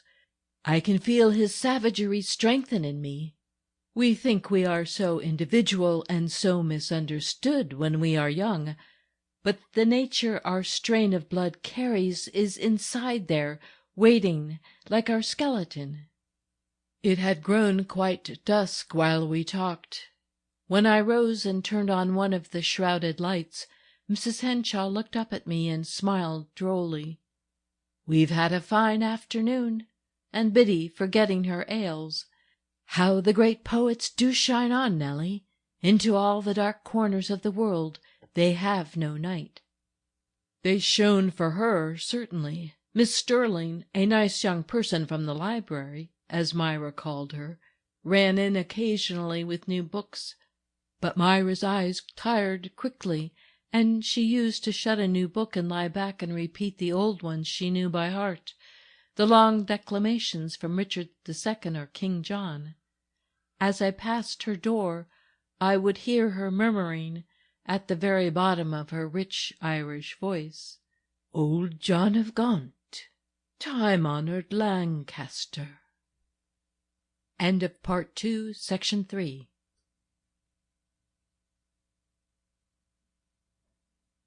Part 2, Section 4. One afternoon when I got home from school I found a note from Mrs. Henshawe under my door and went to her at once. She greeted me and kissed me with unusual gravity. "Nellie, dear, will you do a very special favor for me tomorrow? It is the 15th of April, the anniversary of Madame Modjeska's death." She gave me a key and asked me to open an old trunk in the corner. "Lift the tray, and in the bottom at one end you will find an old pair of long kid gloves tied up like sacks. Please give them to me." I burrowed down under old evening wraps and dinner dresses and came upon the gloves, yellow with age and tied at both ends with corset lacings. They contained something heavy that jingled. Myra was watching my face and chuckled. Is she thinking they are my wedding gloves, piously preserved? No, my dear, I went before a justice of the peace and married without gloves, so to speak. Untying the string, she shook out a little rain of $10 and $20 gold pieces. "All old Irish women hide away a bit of money." She took up a coin and gave it to me. "Will you go to St. Joseph's Church and inquire for Father Fay? Tell him you are from me, and ask him to celebrate a mass tomorrow for the repose of the soul of Helena Modjeska, Countess Bozenta Klapowska. He will remember. Last year I hobbled there myself." "You are surprised, Nellie."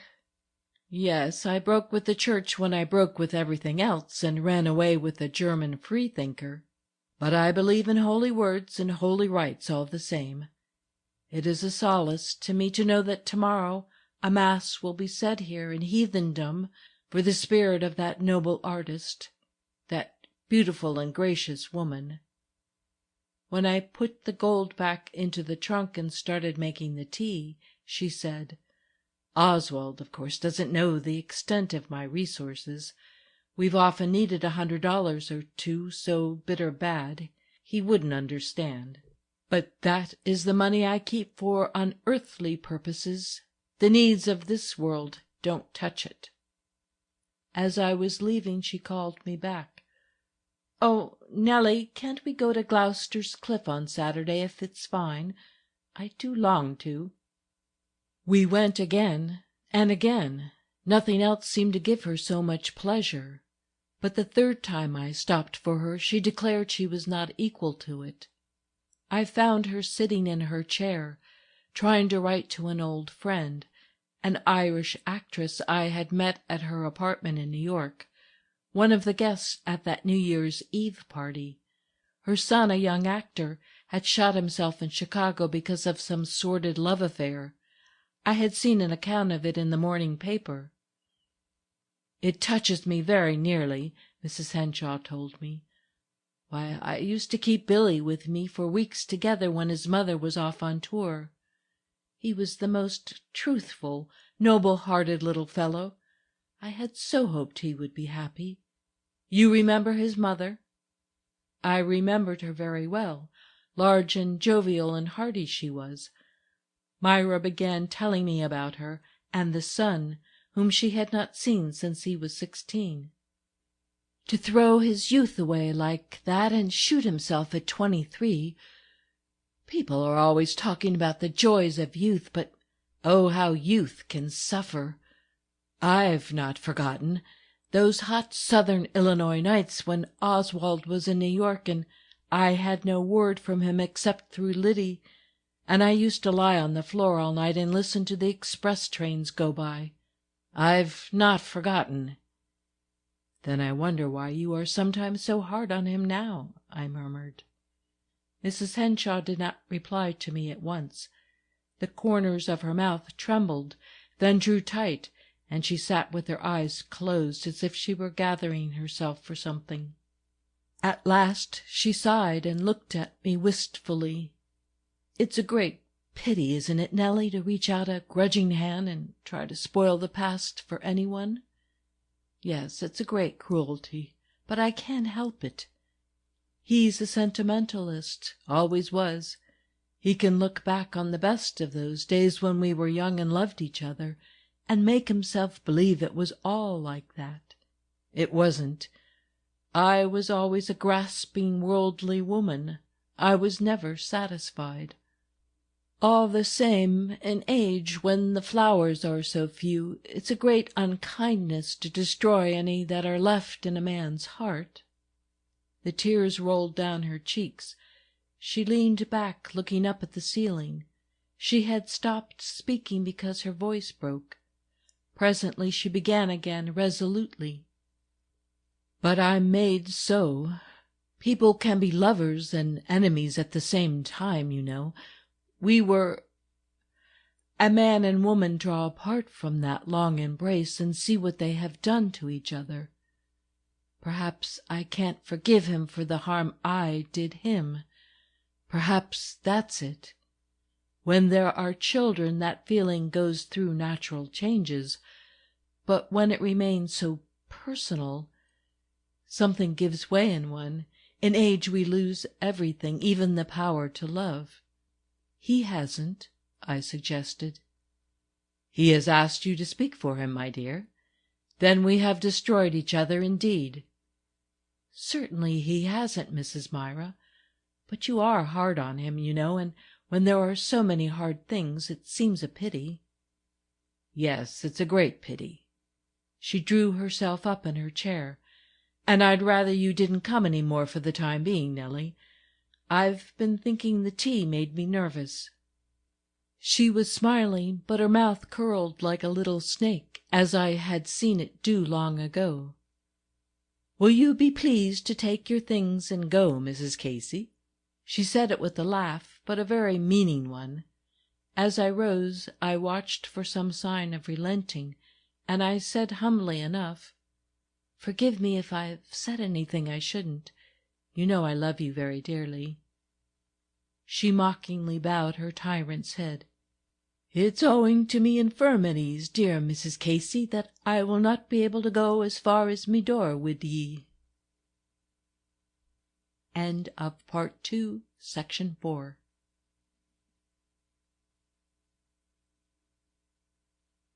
Part 2, Section 5. For days after that episode I did not see Mrs. Henshawe at all. I saw Oswald at dinner in the restaurant every night, and he reported her condition to me as if nothing had happened. The short-haired newspaper girl often came to our table, and the three of us talked together. I could see that he got great refreshment from her. Her questions woke pleasant trains of recollection, and her straightforward affection was dear to him. Once Myra, in telling me that it was a pleasure to him to have me come into their lives again thus, had remarked, "He was always a man to feel women, you know, in every way." It was true. That crude little girl made all the difference in the world to him. He was generous enough to become quite light-hearted in directing her inexperience and her groping hunger for life. He even read her poor little specials and showed her what was worst in them and what was good. She took correction well, he told me. Early in June, Mrs. Henshawe began to grow worse. Her doctors told us a malignant growth in her body had taken hold of a vital organ, and that she would hardly live through the month. She suffered intense pain from pressure on the nerves in her back, and they gave her opiates freely. At first we had 2 nurses, but Myra hated the night nurse so intensely that we dismissed her, and as my school was closed for the summer, I took turns with Oswald in watching over her at night. She needed little attention except renewed doses of codeine.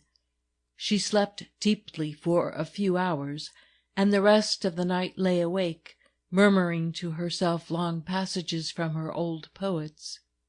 Myra kept beside her now an ebony crucifix with an ivory Christ. It used to hang on the wall, and I had supposed she carried it about because some friend had given it to her.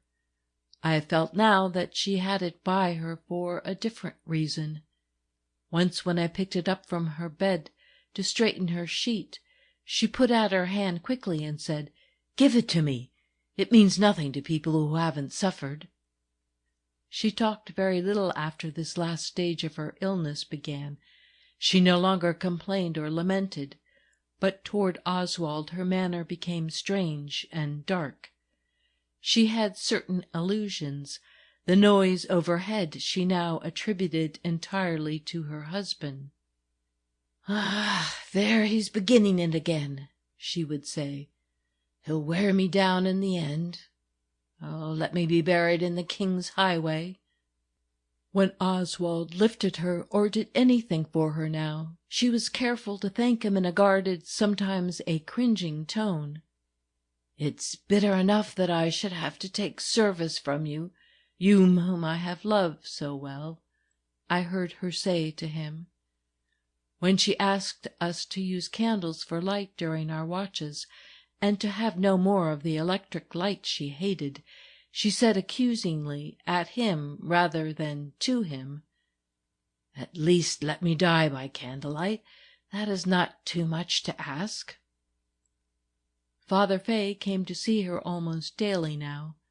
His visits were long, and she looked forward to them. I was, of course, not in her room when he was there, but if he met me in the corridor he stopped to speak to me, and once he walked down the street with me, talking of her. He was a young man with a fresh face and pleasant eyes, and he was deeply interested in Myra. "She's a most unusual woman, Mrs. Henshawe," he said when he was walking down the street beside me. Then he added, smiling quite boyishly, "I wonder whether some of the saints of the early church weren't a good deal like her. She's not at all modern in her make-up, is she?" During those days and nights when she talked so little, one felt that Myra's mind was busy all the while, that it was even abnormally active, and occasionally one got a clue to what occupied it. One night when I was giving her her coating, she asked me a question. "Why is it, do you suppose, Nellie, that candles are in themselves religious? Not when they are covered by shades, of course. I mean the flame of a candle. Is it because the church began in the catacombs, perhaps?" At another time, when she had been lying like a marble figure for a long while, she said in a gentle, reasonable voice, "Ah, Father Fay, that isn't the reason. Religion is different from everything else, because In religion, seeking is finding." She accented the word seeking very strongly, very deeply. She seemed to say that in other searchings it might be the object of the quest that brought satisfaction, or it might be something incidental that one got on the way. But in religion, desire was fulfillment. It was the seeking itself that rewarded. One of those nights of watching stands out in my memory as embracing them all, as being the burden and the telling the tale of them all. Myra had had a very bad day, so both Oswald and I were sitting up with her. After midnight she was quiet. The candles were burning as usual, one in her alcove. From my chair by the open window I could see her bed. She had been motionless for more than an hour, lying on her back, her eyes closed. I thought she was asleep. The city outside was as still as the room in which we sat. The sick woman began to talk to herself, scarcely above a whisper, but with perfect distinctness, a voice that was hardly more than a soft, passionate breath. I seemed to hear a soul talking. "I could bear to suffer, so many have suffered, but why must it be like this? I have not deserved it. I have been true in friendship. I have faithfully nursed others in sickness. Why must I die like this, alone with my mortal enemy?" Oswald was sitting on the sofa, his face shaded by his hand. I looked at him in affright, but he did not move or shudder. I felt my hands grow cold, and my forehead grow moist with dread. I had never heard a human voice utter such a terrible judgment upon all one hopes for. As I sat on through the night, after Oswald had gone to catch a few hours of sleep, I grew calmer. I began to understand a little what she meant, to sense how it was with her. Violent natures like hers sometimes turn against themselves and all their idolatries. End of Part 2, Section 5.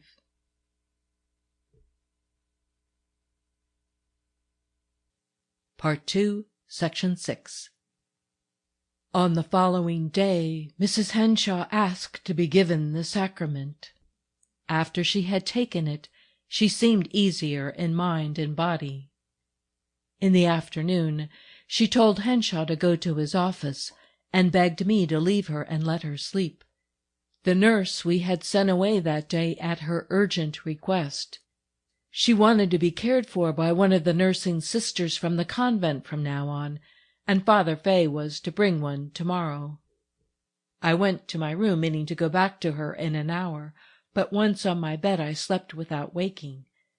It was dark when I heard Henshawe knocking on my door and calling to me.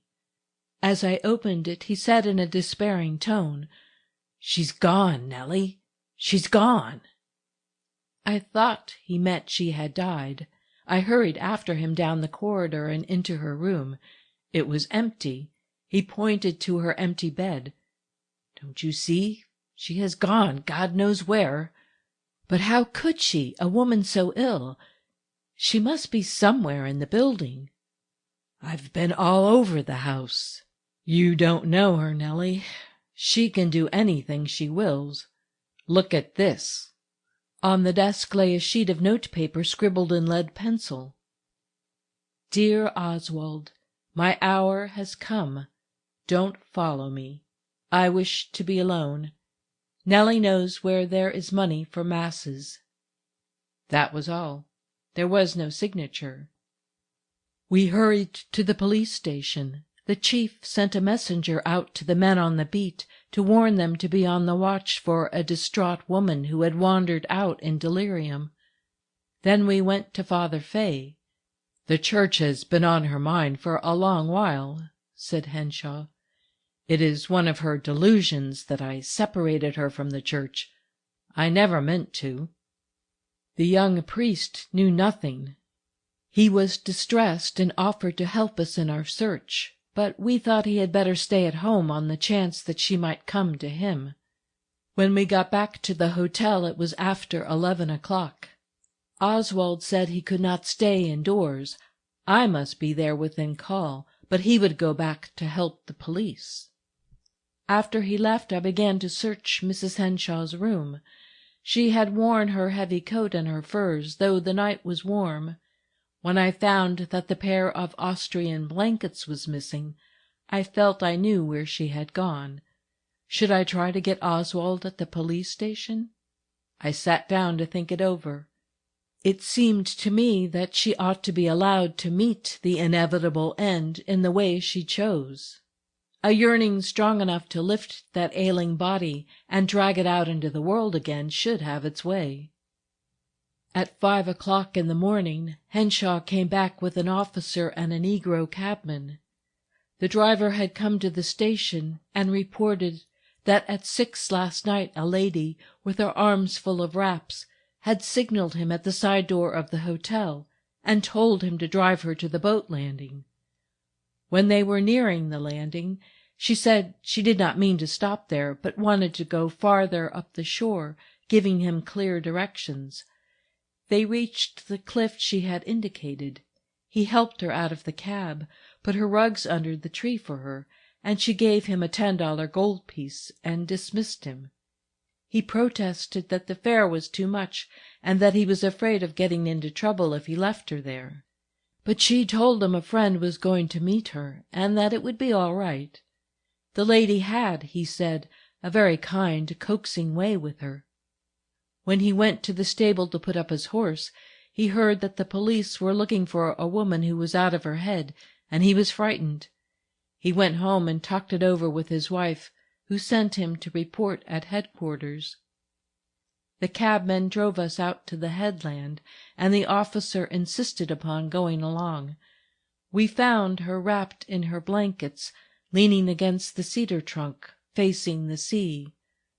Her head had fallen forward, the ebony crucifix was in her hands. She must have died peacefully and painlessly. There was every reason to believe she had lived to see the dawn. While we watched beside her, waiting for the undertaker and Father Fay to come, I told Oswald what she had said to me about longing to behold the morning break over the sea, and it comforted him. End of Part 2, Section 6.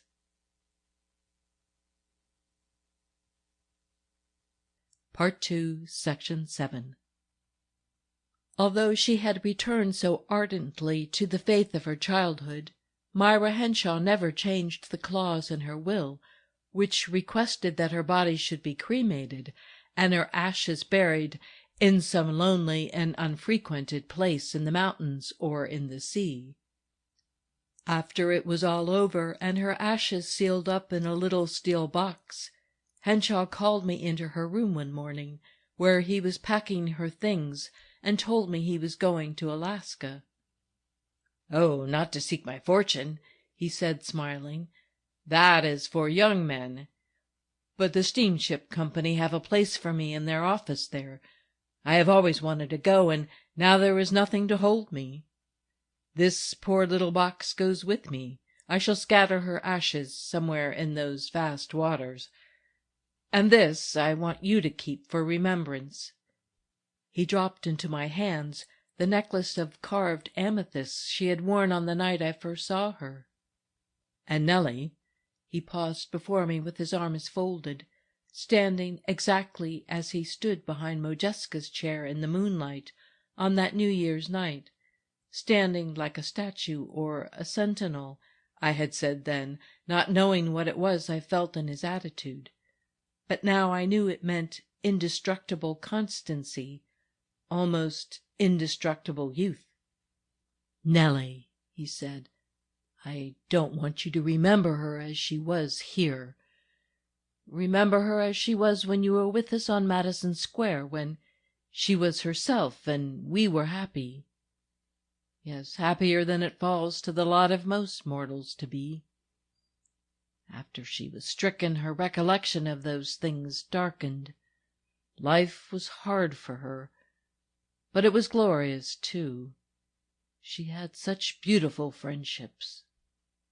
Of course, she was absolutely unreasonable when she was jealous.